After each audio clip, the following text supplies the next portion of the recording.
Salut, c'est Trado, je suis content de vous retrouver 2 fois en 24 heures, c'est pas mal en fait. Pour une question qui m'a été posée suite à la vidéo que j'ai commise hier, j'invite à la regarder, ça vous a pas mal plu cette fable moderne.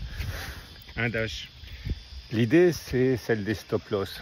Sans me répéter par rapport à la vidéo d'hier, la question est de savoir est-ce qu'il faut mettre un stop loss ou pas. Alors je vais pas vous la refaire 50 fois, mais vous savez très bien que la plupart des formateurs, comme moi, on encourage à mettre un stop loss. Pourquoi? Parce que tout simplement, ça évite d'être ruiné sur un ou deux trades. Et on le sait, je le répéterai jamais suffisamment, 90% des traders perdent 90% de leur son en 90 jours. Et ça se fait généralement sur un ou deux trades, quoi.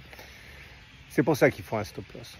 Mais il faut voir le stop loss comme une assurance, parce que toutes les études montrent, sans ambiguïté, que les stop loss, ça nuit à la performance.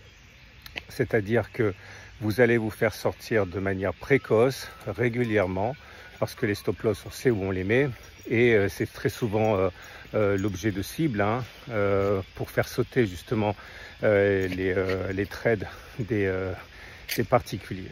Pour autant, il faut voir le stop loss comme une assurance, c'est-à-dire que, bien heureusement, quand vous achetez une assurance anti-incendie, par exemple, heureusement que la plupart des gens n'auront pas à l'utiliser.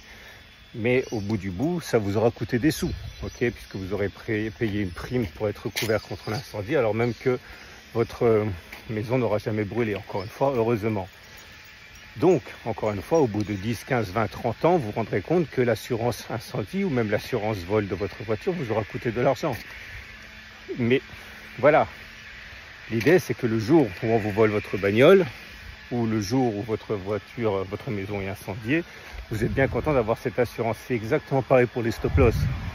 Ça coûte de l'argent, ce n'est absolument pas rentable. On sait très bien que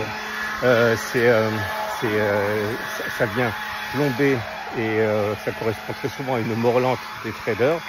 Mais voilà, c'est le choix que l'on fait lorsque l'on veut être protégé des cas les plus extrêmes. Donc pour répondre sans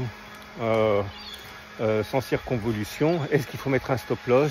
Oui, il faut mettre un stop loss. Il faut le mettre intelligemment à un endroit où il ne sautera pas aussi facilement qu'on peut l'imaginer, c'est-à-dire il faut envisager de mettre un petit peu plus loin que tout juste sous un support par exemple, mais il faut un stop loss, c'est ma conviction. Il faut accepter l'idée que ça vous coûtera de la performance. Et cela doit impliquer que vous deviez le mettre peut-être un peu différemment, mais il en faut. Voilà, à bientôt pour une autre balade avec Dash. Un Dash.